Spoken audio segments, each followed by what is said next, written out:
Sejam bem-vindos à nossa oitava videoaula da disciplina de Libras.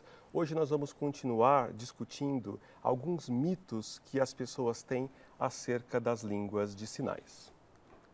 Continuamos seguindo o capítulo 1 do livro do professor Sherman Wilcox e da professora Phyllis Wilcox, Aprender a Ver. E, mais uma vez, trataremos de alguns mitos que eu converti na forma de perguntas, mais uma vez com a intenção de provocar uma reflexão inicial em vocês. Então, as perguntas que nós vamos responder nessa videoaula são: as línguas de sinais são totalmente icônicas? As línguas de sinais têm a mesma capacidade expressiva que as línguas orais? As línguas de sinais são mais conceituais que as línguas orais? E, por fim, as crianças aprendem línguas orais e línguas de sinais de forma semelhante? Comecemos discutindo a questão da iconicidade. Será que as línguas de sinais são totalmente icônicas? O conceito de iconicidade se refere à forma que palavras, tanto de língua orais quanto de línguas de sinais, podem apresentar em relação ao seu significado. Existem palavras cuja forma remete a aspectos do significado que elas expressam, né?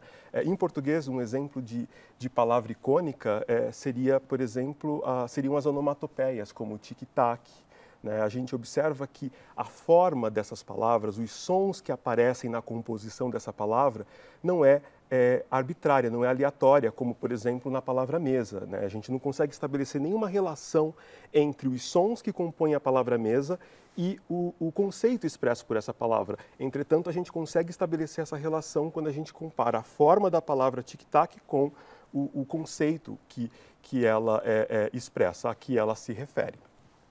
Nas línguas de sinais, a iconicidade é bastante presente.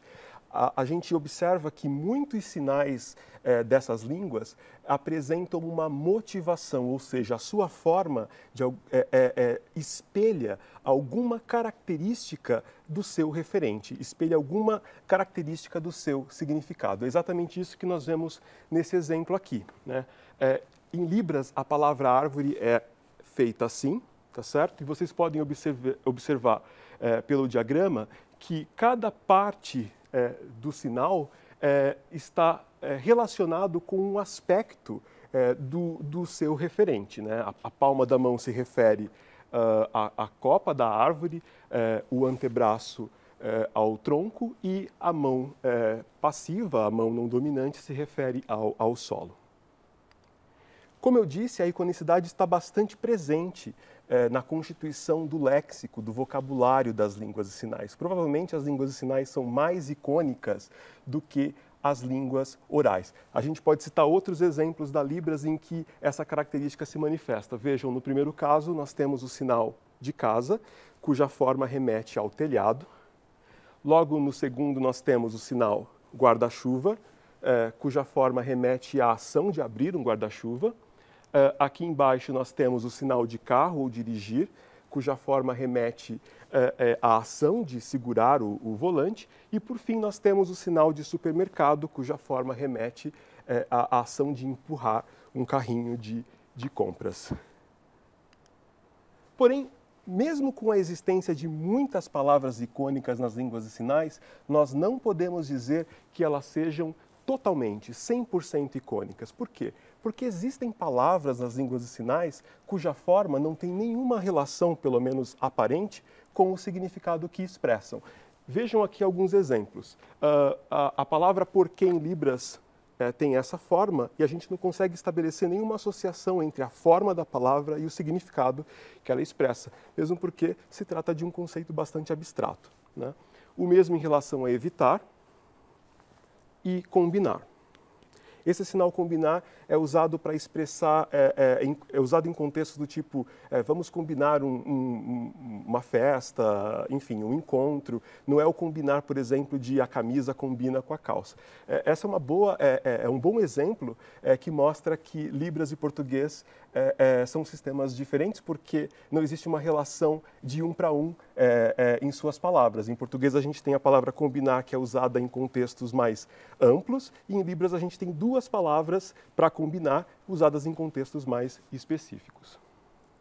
Uma possível fonte para essa falsa ideia de que as línguas de sinais são mais icônicas, são mais motivadas do que as línguas orais, é o fato de que a gente encontra realmente um número muito maior de palavras icônicas nas línguas de sinais. Porém, como eu disse, a gente não pode se esquecer que existem também palavras cuja forma não representa, não remete a nenhum aspecto, nenhuma característica do significado que representa. Klein e Belud, dois importantes pesquisadores da língua de sinais americana, observaram que uma possível explicação para a existência de sinais arbitrários nas línguas de sinais é justamente o fato de que, com o passar do tempo, a iconicidade pode se perder. Um exemplo que eles dão é o sinal lar em língua de sinais americana.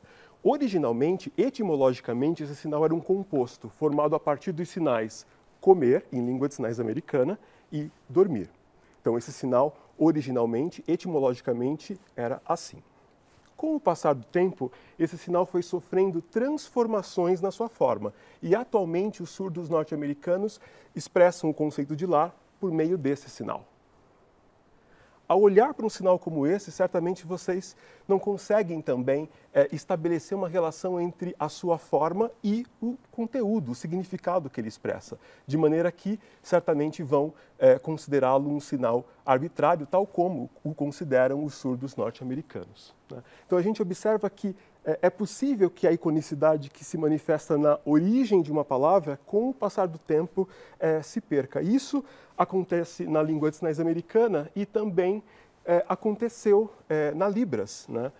A palavra água em Libras é expressa através desse sinal, tá certo?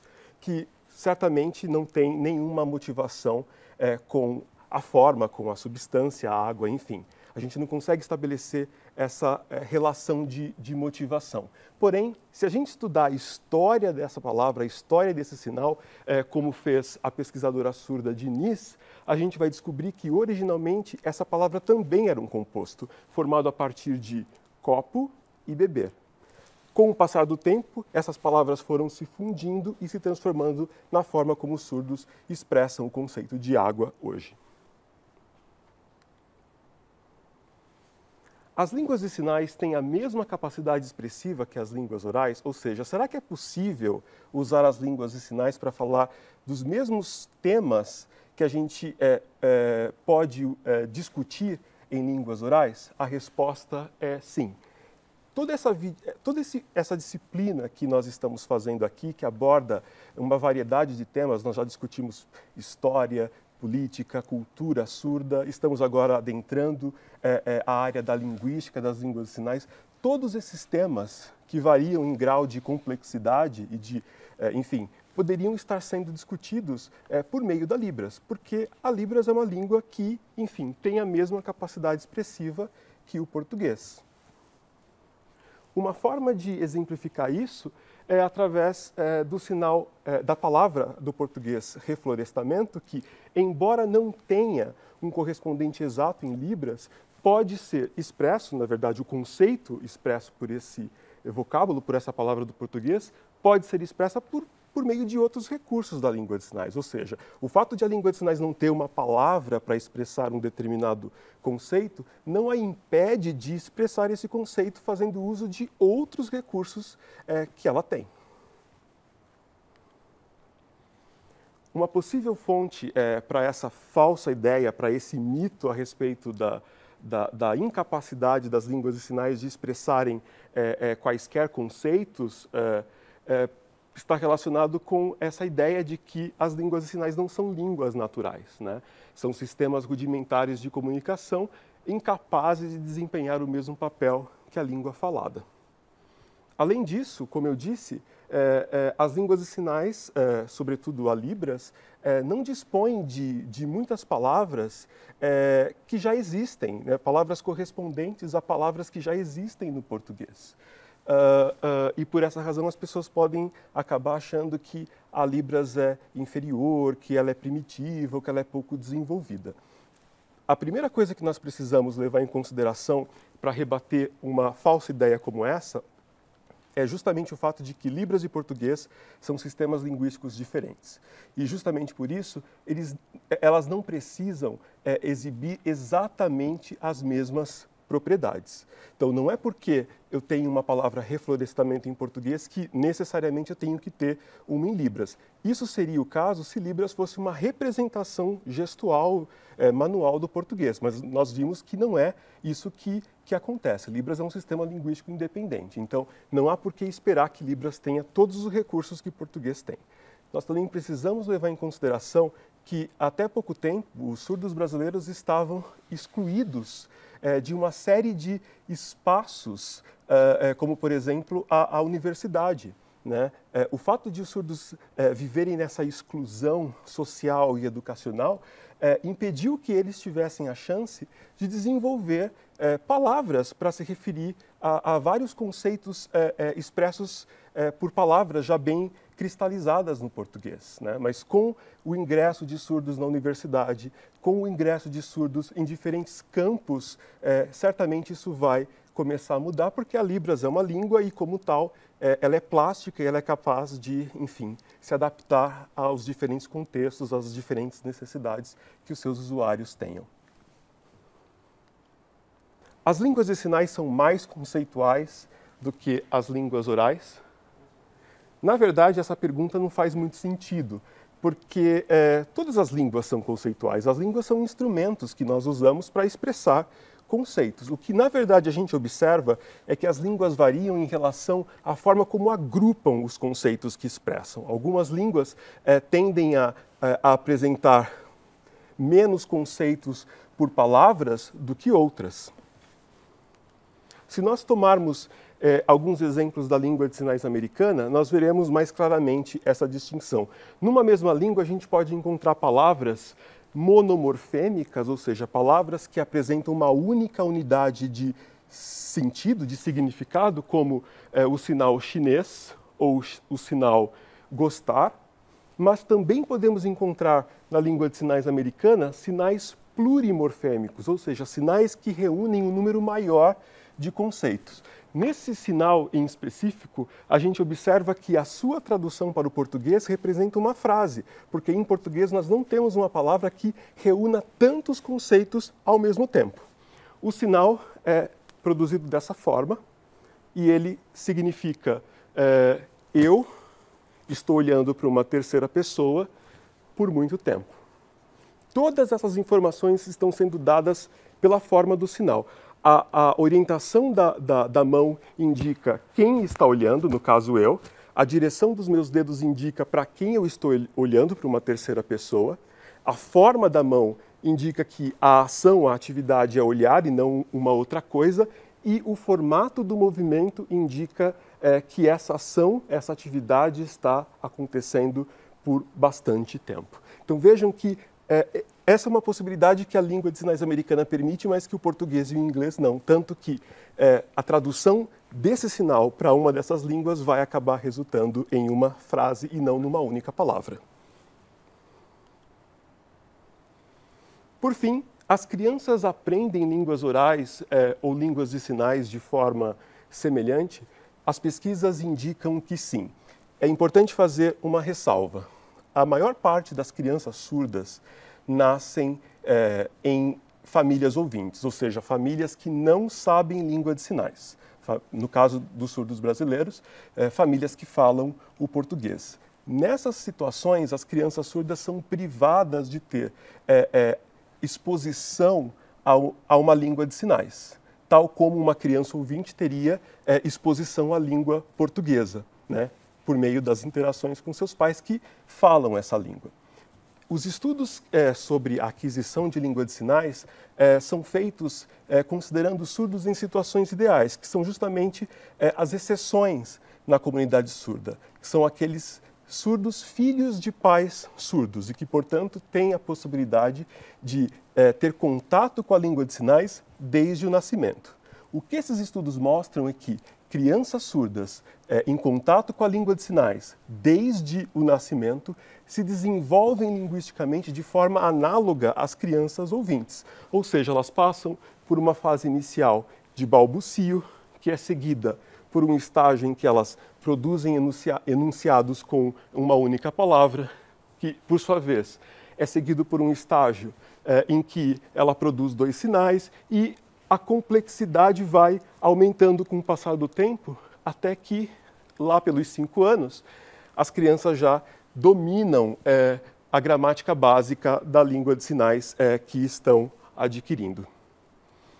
Interessantemente, também são observados erros ao longo desse processo, que é algo que também se observa com crianças ouvintes adquirindo uma língua oral. As crianças ouvintes normalmente trocam sons mais complexos por sons mais fáceis. Observa-se que crianças surdas adquirindo uma língua de sinais podem trocar a configuração de mão, uma configuração de mão mais complexa, por uma configuração de mão mais simples. Para ilustrar uma situação ideal em que uma criança surda é exposta à língua de sinais desde o nascimento, vou mostrar para vocês um vídeo de uma criança de 2 anos, filha de pais surdos, usando e adquirindo a língua de sinais britânica. Reparem como ela interage com bastante fluência com a sua mãe, que também é surda. O tio Matt me deu um presente. O tio Matt me deu um presente. Sim, o tio Matt te deu um presente. O que era? Índia. Sim, a Índia também te deu um presente. Você ganhou um monte de presente. Você tem muita sorte. Eu ganhei uma cadeira. Sim, um dos seus presentes era uma cadeira. Eliá? Eliá, sim. Eliá te comprou um presente. Ele te deu um pacote de artes com cola e coisas para colar. Art. Sim, o art. Cola, cola, cola. Lembra? Um presente adorável. Art. Sim. Angus? Angus? Angus comprou para você um jogo, você sabe, com narizes e animais para combinar. Você lembra? Animais. Sim, animais, um quebra-cabeça. Quebra-cabeça, sim. Tio Matt e a tia Suzy. Sim, o tio Matt e a tia Suzy. O que eles te deram? Eles te deram uma caixa de areia. Sim, Matt, te deu um presente. Sim, um presente. Índia, sim, a Índia também te deu um presente. Com isso, podemos finalizar a aula de hoje, na qual nós vimos que as línguas de sinais não são totalmente icônicas, porque existem sinais arbitrários nessas línguas também. Vimos que as línguas de sinais têm sim a mesma capacidade expressiva que as línguas orais, ou seja, elas podem ser usadas para falar dos mais variados temas, né, desde os mais concretos até os mais abstratos. Vimos também que as línguas de sinais são tão conceituais quanto as línguas orais, porque na verdade não faz muito sentido se questionar se uma língua é mais ou menos conceitual, todas elas se prestam à expressão de conceitos. O que acontece é que elas variam em relação à forma como agrupam esses conceitos por palavras. E por fim, nós vimos que as crianças aprendem sim línguas orais e línguas de sinais de forma semelhante. Espero que vocês tenham gostado da aula de hoje e a gente se vê na nossa próxima videoaula. Até lá!